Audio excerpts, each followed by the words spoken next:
Hello à tous, je suis Loïc Audet, cofondateur d'ImoCities, l'investissement locatif clé en main. Je vous souhaite la bienvenue dans Club Deal, le podcast qui va vous aider, vous, investisseurs ou futurs investisseurs, à développer votre propre stratégie d'investissement immobilier. À travers des discussions auprès d'experts et de témoignages d'investisseurs, je vous donne toutes les clés pour réussir dans le monde merveilleux de l'immobilier et de l'investissement locatif. Mindset, financement, recherche de biens rentables, travaux, ameublement et gestion locative n'auront plus aucun secret pour vous. Si vous souhaitez discuter immobilier ou de tout autre sujet, je vous donne rendez-vous sur LinkedIn.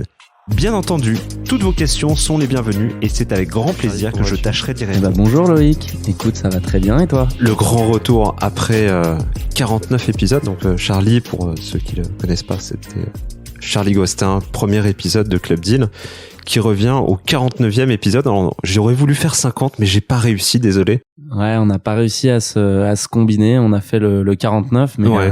Bon, on essaiera de faire le 100e. Le 100e et le 1000e, ça c'est certain, ouais. Je pense. Moi, le 1000e, on va être un peu vieux, mais on essaiera de le faire. Alors, aujourd'hui, Charlie, bon, on va pas te représenter. Si les gens veulent te connaître, ils écouteront l'épisode numéro 1. Voilà. Donc, c'est pas compliqué, épisode numéro 1.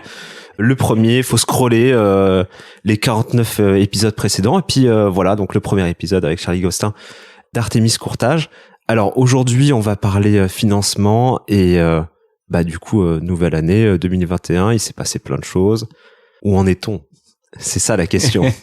Où est-ce qu'on en est ? Ouais, où est-ce qu'on en est ? Alors, est-ce qu'on peut faire d'abord un petit récapitulatif de ce qui s'est passé en 2020 avec la crise du Covid ? Qu'est-ce qui s'est passé niveau financement, niveau taux, niveau dureté des dossiers, etc., etc. Alors 2020, tout s'est resserré, hein, clairement sur le marché. Ouais. Donc déjà au niveau des banques, il y a eu avec le Covid, au niveau des effectifs, on va dire que les banquiers étaient beaucoup moins réactifs, beaucoup moins de personnes pour travailler sur les dossiers. Donc ça veut dire beaucoup moins déjà de volumétrie de dossiers qui ont pu être traités. Donc ça c'est une première chose. Les conditions du coup se sont resserrées, les banques beaucoup plus frileuses. Donc plein de choses qu'on pouvait faire les années précédentes se sont arrêtées. Si on veut parler très précisément, c'est les taux d'endettement. Ouais. On pouvait faire plein de choses en 2019. Tu sais, il y a la fameuse règle des 33, des 33, des 1 tiers, qu'on pouvait en réalité dépasser avec des histoires de reste à vivre, de profil d'épargne sur les comptes, voilà. Tout ça, ça s'est arrêté net. Comme moins de dossiers traités, beaucoup plus de sélection à l'entrée. Et la sélection, elle était drastique. C'est-à-dire que 33%, c'était 33% pile. Il y a pas 1 euro ça jouait à 1 euro près. Voilà. Et le profil, pareil, des emprunteurs. Donc, en l'occurrence, par exemple, pour le locatif, absolument des propriétaires, déjà propriétaires, absolument, en gros, tu vois, tout ce qu'on pouvait déroger et ce dont j'ai parlé d'ailleurs sur le premier épisode, ça s'est arrêté. Les durées allongées, ça pareil, ils ont raccourci les durées sur le locatif. Bon, en gros, les conditions se sont durcies partout. C'était la merde. C'était je pense qu'on peut le dire, c'était la merde sur l'année dernière. Donc les gens qui étaient dans les clous, eux ont toujours pu emprunter, mais dès qu'il y avait une particularité, pareil pour les professions, dès qu'on avait une profession un peu comme la mienne, hein, d'ailleurs, courtier ou un agent immobilier ou un entrepreneur ou alors encore profil pire, indépendant quoi. Le gars qui a un restaurant, le gars qui est pilote d'avion, tout était regardé à la trace. Et ce qui a fait que uniquement les j'ai envie de dire les bons dossiers ont pu sortir sur l'année dernière. Ouais, ou les dossiers type vraiment salariés classique quoi. Classique, sans prime, sans rien, nature vraiment le basique quoi. Sur les toi qu'est-ce que tu as remarqué l'année dernière là, qu'est-ce qui au final ça s'est vraiment cassé la gueule, c'est-à-dire tu as eu beaucoup moins de dossiers à traiter. Si tu dois faire un truc, tu dis bon là j'ai eu la moitié moins, un quart en moins, sans rentrer trop dans les détails parce que ça donnait quoi? Moins de dossiers, effectivement, moins de volumétrie de dossiers sur l'année dernière.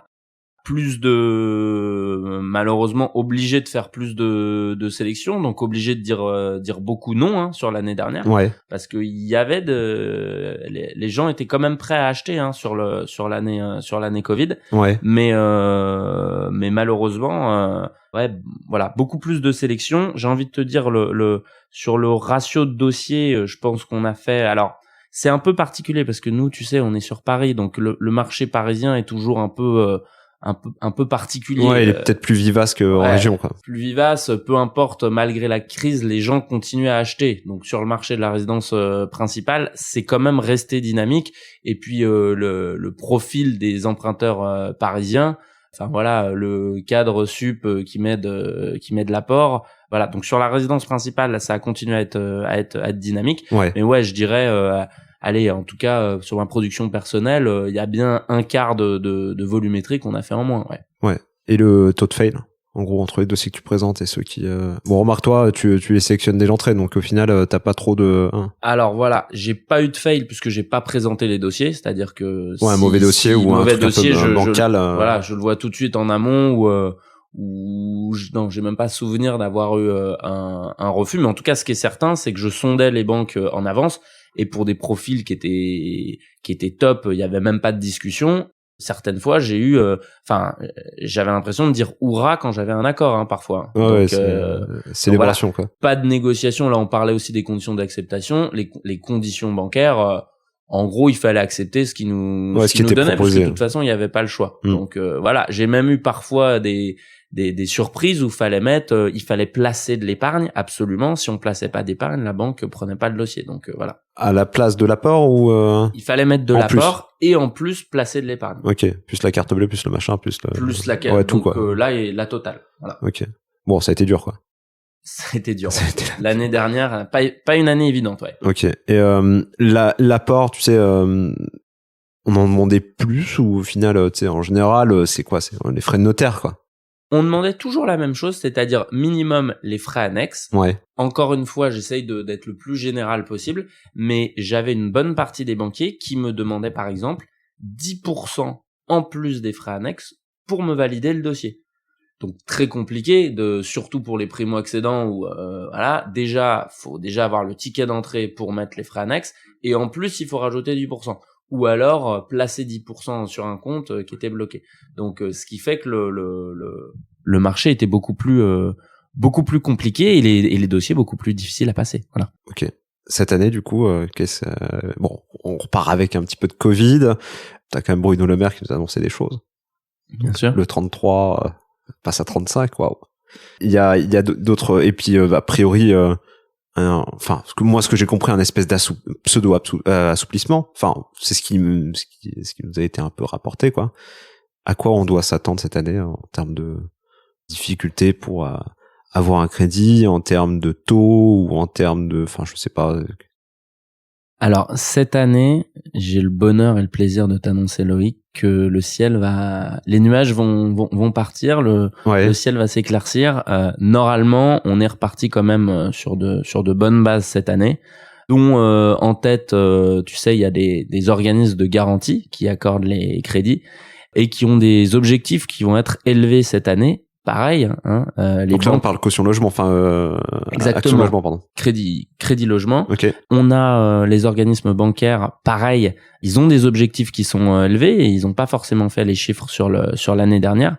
Donc on a un marché qui commence à s'ouvrir, en tout cas au niveau des banquiers. Il faut savoir qu'au niveau de la garantie caution crédit logement, tu as raison.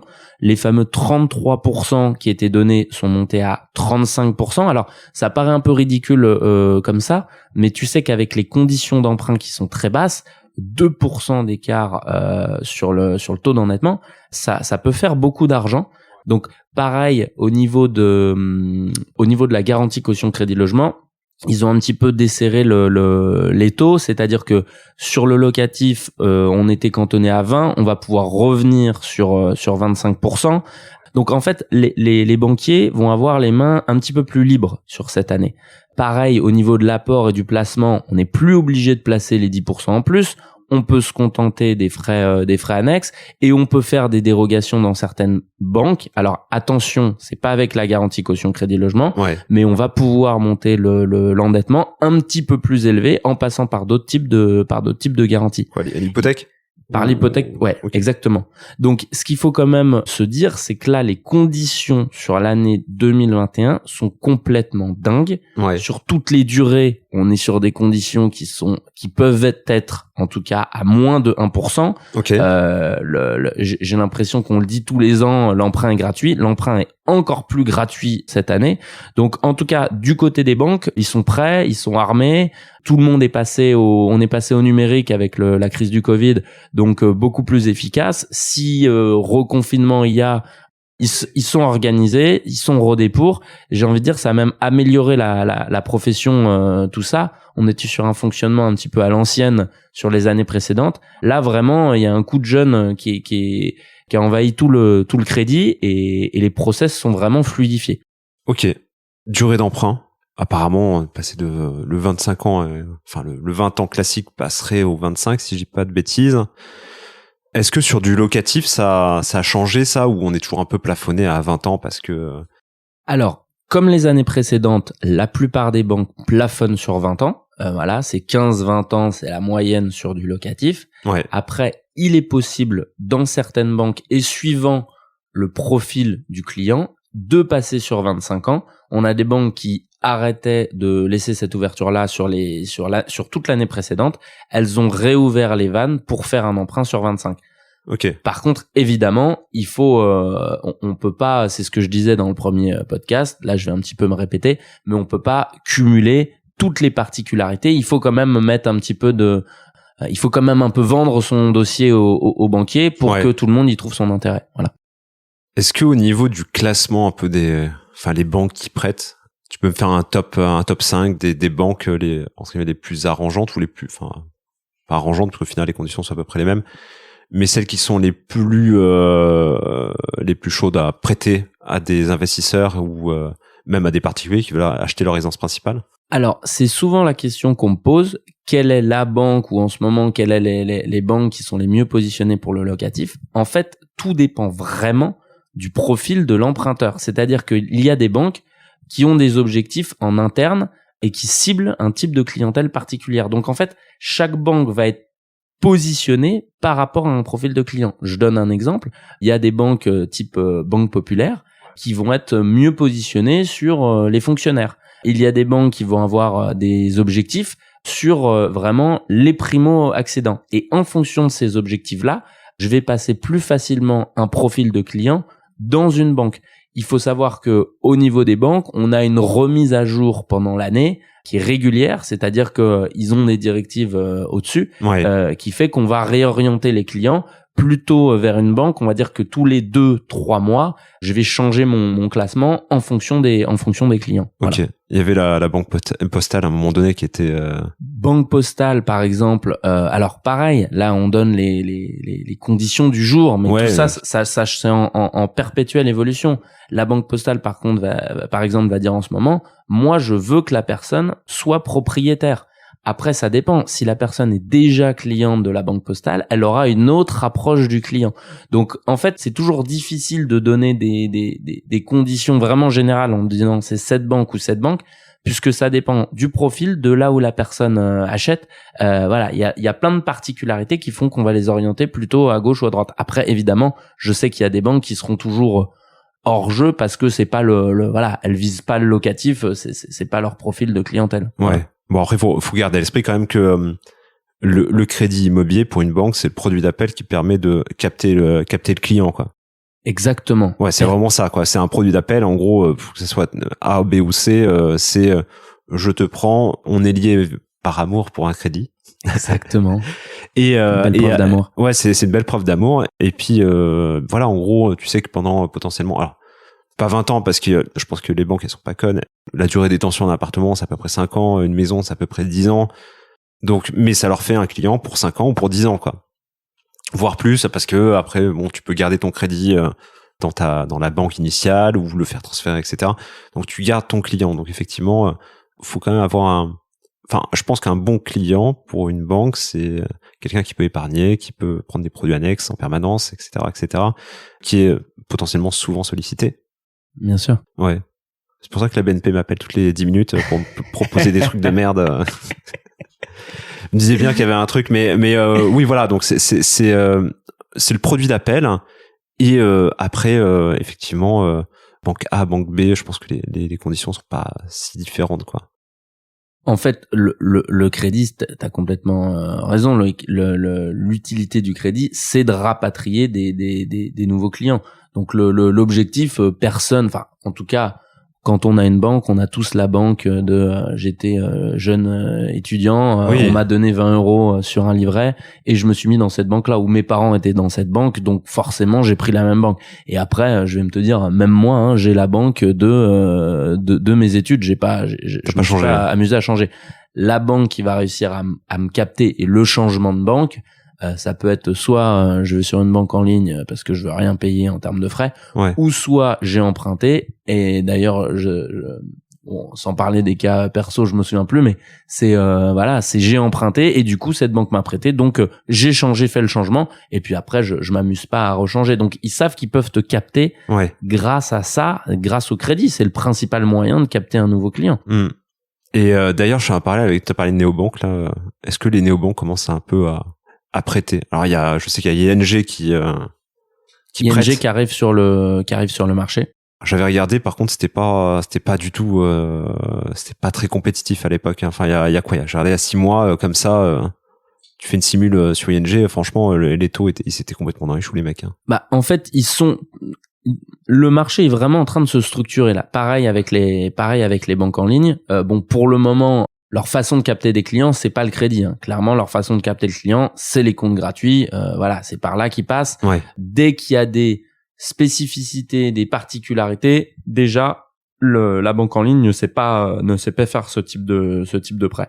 Donc après, elles le font à la marge. Après, peut-être qu'on verra, peut-être que sur l'année prochaine, il va y avoir des banques en ligne qui se positionnent bien, potentiellement sur du locatif ou il faudra voir comment elles se structurent. De toute façon, là, tu as cité un exemple qui est ING, mais la plupart des banques en ligne appartiennent à des banques traditionnelles. Il est évident que les banquiers traditionnels sont plus agressifs sur les banques dites traditionnelles parce qu'ils vont pouvoir capter les clients et ils veulent capter les clients sur un panel de tu vois, sur une carte qui va être payante, voilà. Donc ils sont toujours plus agressifs sur leur banque dite classique de dépôt. Voilà. Ouais. Bon, après t'as du Hello Bank, BNP, c'est la même personne qui te contacte.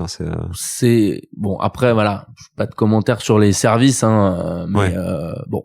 Après, c'est sûr que il y a des gens qui veulent pas, tu sais, qui veulent avoir une personne physique, d'autres qui s'en fichent complètement. Bon, nous on s'adapte. De toute façon, dans le crédit, ce qu'on veut, c'est avoir le crédit aux bonnes conditions. Et puis après, oui, c'est ton virement qui part et salut quoi. Presque ça. Il faut pas le dire apparemment, mais c'est à peu près ça. On va un peu se répéter. Peut-être il y a des nouvelles choses, mais aujourd'hui, je veux avoir un crédit. Qu'est-ce qu'il faut avoir comme pièce? Je suis salarié, classique. Salarié classique. Donc déjà, là tu veux que je te donne les pièces à peu près. En gros, ça y est, je me lance dans l'investissement par exemple, ou je me lance dans l'achat de ma résidence principale. On sait que le premier truc, avant de faire quoi que ce soit, avant de chercher n'importe quoi, combien je peux emprunter, donc quel est mon véritable taux d'endettement. Et de facto, je pense quand même, avant de faire un essai là sur internet en disant voilà, je gagne tant, on devrait me prêter tant, je pense que c'est bien de vérifier avec un banquier ou un courtier, avoir une lettre de confort qui pourra te servir pour les visites. Mais du coup, pour avoir cette lettre de confort, il faut avoir un peu de documents, parce que juste y aller avec la parole, les paroles s'envolent, les écrits restent. Donc, qu'est-ce qu'il faudrait comme document pour un salarié? Donc, un salarié classique, évidemment, les 2 derniers avis d'imposition. Ouais. On va rajouter les 3 derniers bulletins de salaire. Potentiellement, ça peut être intéressant d'avoir aussi le bulletin de salaire de fin d'année sur décembre. Comme ça, on peut voir la moyenne imposable quand on n'a pas encore ses avis d'imposition. Par exemple, aujourd'hui, décembre de l'année dernière, 2020, pour voir ce qu'on a déclaré. Et le contrat de travail, pour quelqu'un qui est rentré dans sa boîte depuis pas longtemps, permet de voir la rémunération du contrat. Ok. Donc voilà, ça c'est pour la partie revenu. Après, évidemment, si la personne a déjà des crédits en cours, le tableau d'amortissement pour regarder quelle est sa mensualité, combien est-ce qu'il lui reste à payer. Alors après, si on veut vraiment faire une analyse complète, les 3 derniers relevés de compte pour donner l'avis au client, est-ce que c'est bien géré, est-ce que tout est bon. Et évident que le jour de, je crois que je l'avais déjà dit au premier épisode. Ouais, enfin partez pas au casino. Bon, de toute façon, en ce moment c'est compliqué, mais oui, éviter les paris en ligne, quoi. C'est ça, exactement. Le mois avant, 3 mois avant d'avoir un projet immobilier, quoi. C'est un peu mieux. D'ailleurs, il y a une question qui me revient souvent, c'est est-ce que maintenant qu'on a l'impôt, en gros qu'on a l'impôt sur le revenu qui est prélevé à la source, là, on prend quoi? On prend le salaire net avant impôt. On prend quoi au final? On sait plus à force. En réalité, ce qu'il faut regarder sur tous les bulletins de salaire, il y a un net imposable. C'est ça qu'il faut regarder. C'est combien on va déclarer aux impôts. C'est sur tous les bulletins de salaire. D'ailleurs, pourquoi je parlais de décembre de l'année précédente, c'est que sur décembre, pour quelqu'un qui a fait une année complète, tu as janvier à décembre, tu regardes le net cumulé imposable, et c'est comme ça que, on va dire, 90% des banques calculent le salaire des clients. Okay.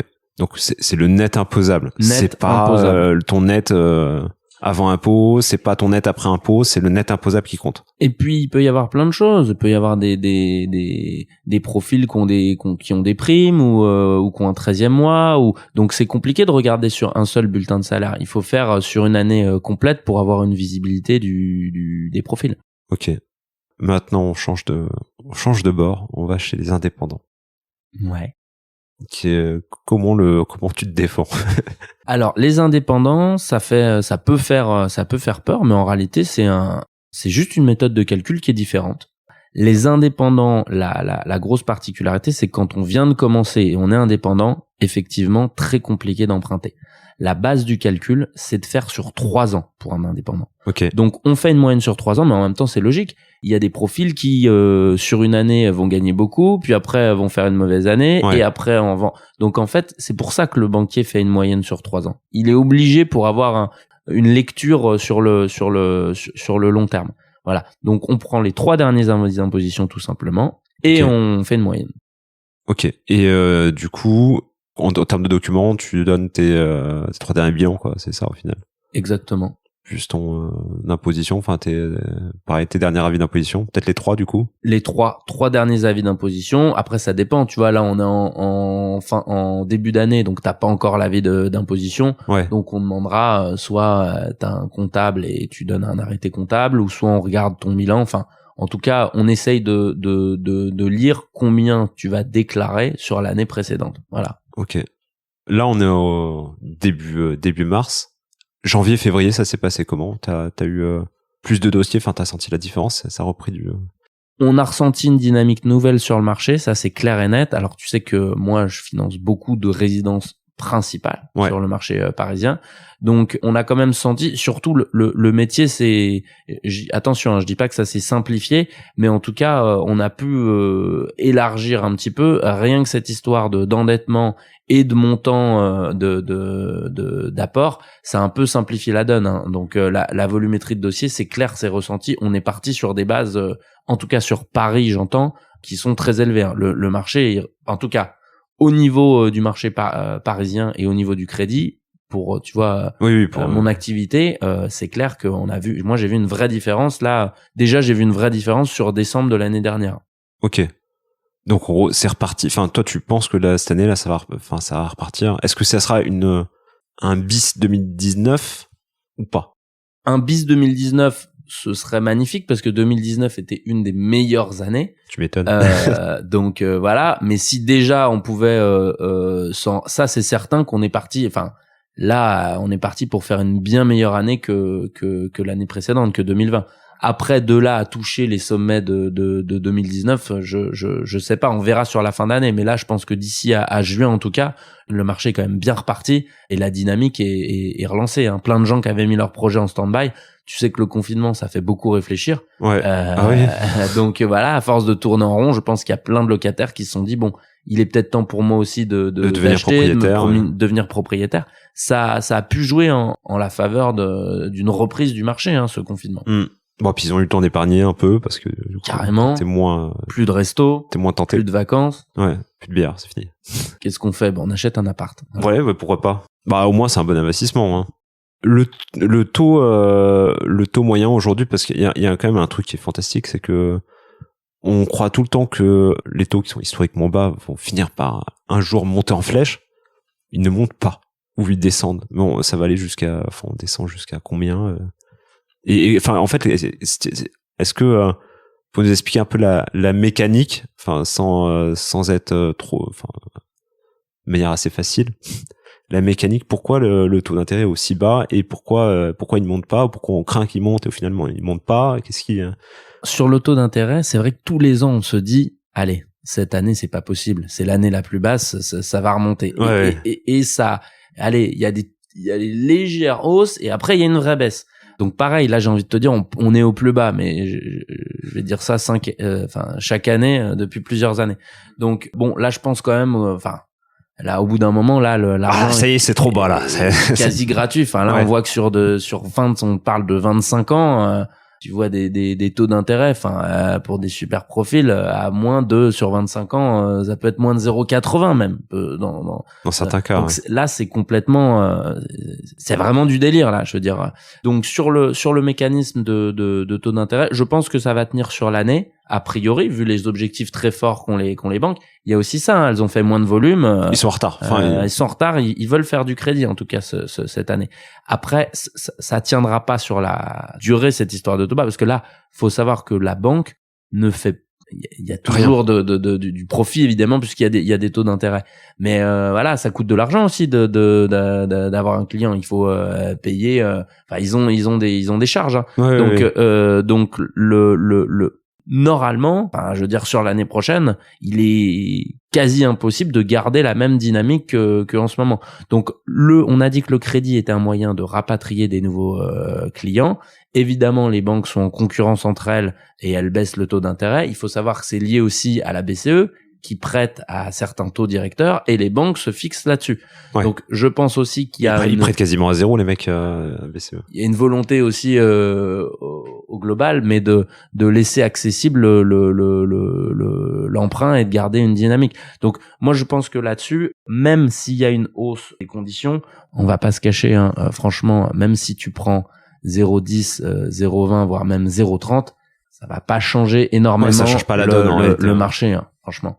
Pendant le confinement, il y avait certaines personnes qui qui ont pas loué, ou alors qui louent en location saisonnière et qui il y avait personne, quoi. Du coup, l'État a quand même essayé d'arranger tout ça en disant voilà, donc vous pouvez arrêter de payer vos échéances et les reporter. Il faut savoir que c'est un truc qui existait déjà.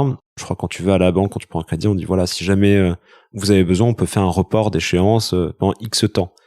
Je crois que c'est 6 mois, 9 mois, etc. Est-ce que tu peux m'en dire un peu plus aujourd'hui, si je suis en galère parce que j'arrive pas à louer, comment je peux faire? Donc là, tu me parles, tu as déjà fait ton crédit, T'as ton crédit validé. En cours. Imagine le dossier type à l'époque où on te prêtait pour du Airbnb assez facilement. Donc bon, t'as acheté ton truc, t'as fait tes travaux, tu finis tes travaux, plein confinement, et tu sais que tu vas pas louer comme d'habitude ou comme tu aurais dû louer. Donc tu vas être à 40% de taux d'occupation à la place de 80. Enfin, c'est un peu la merde. Tu as le droit d'arrêter tes mensualités, en tout cas de demander à la banque de reporter tes mensualités.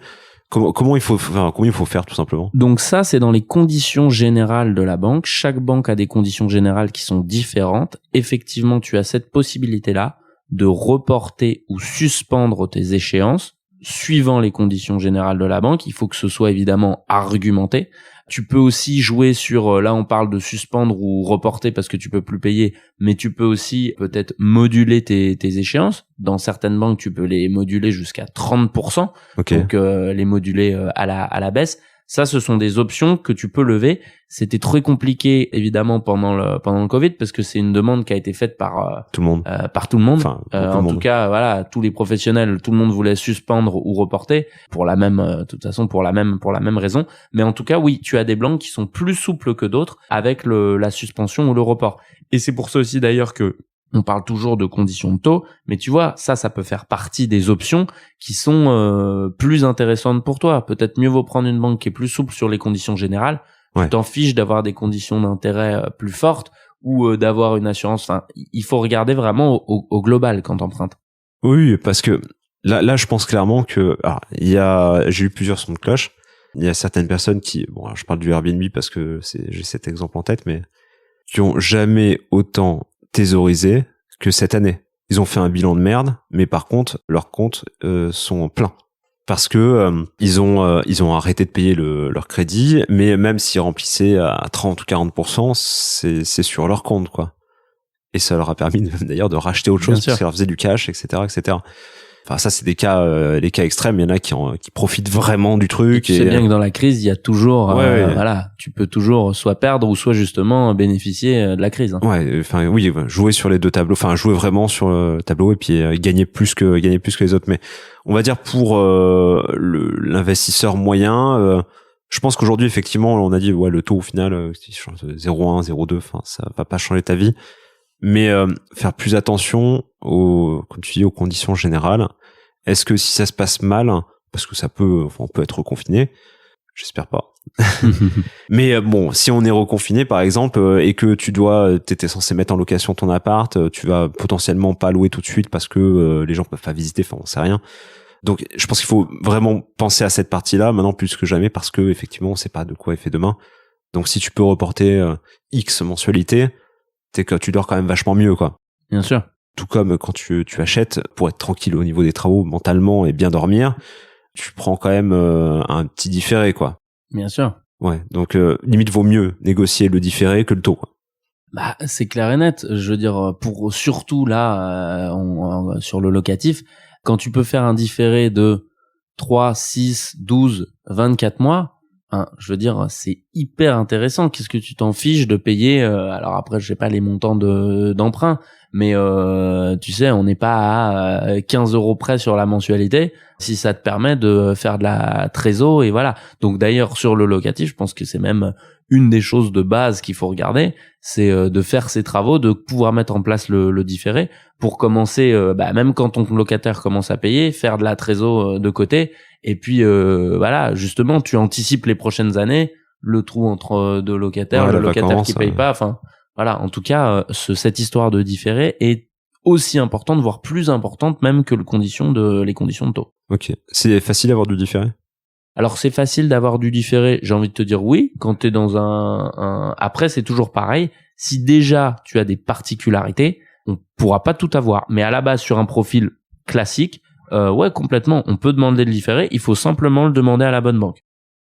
Ok. Est-ce que tu as un conseil choc pour les auditeurs?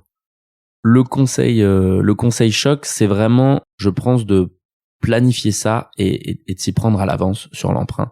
Bien souvent, on voit des gens qui se lancent pour ton activité dans le locatif et qui veulent acheter et tout avoir tout de suite.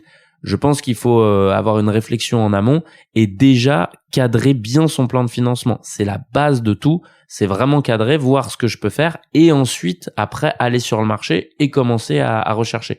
Mais déjà, le poser les bases, pour moi, c'est dès le début de faire ça, quitte à planifier je vais pas acheter demain, mais j'ai parlé avec mon courtier ou avec mon banquier et je me dis, ok, je suis indépendant, j'ai 2 ans, et allez, peut-être qu'il faut que j'attende, à partir de telle date, je vais pouvoir acheter. Voilà mon profil, allez, il me manque tant pour épargner, et voilà, je sais combien il faut que je fasse, et à partir de tel mois, je peux me lancer. En tout cas, si j'ai un conseil à donner, c'est que tout ça se prépare, ça se planifie. Donc, dès le début, le plus important, c'est de savoir de combien je vais pouvoir bénéficier pour ensuite pouvoir m'amuser sur le locatif et les rentabilités. Ok. Bah, c'est un bon conseil. C'est un super conseil. Ok, je vais faire ton autopromo.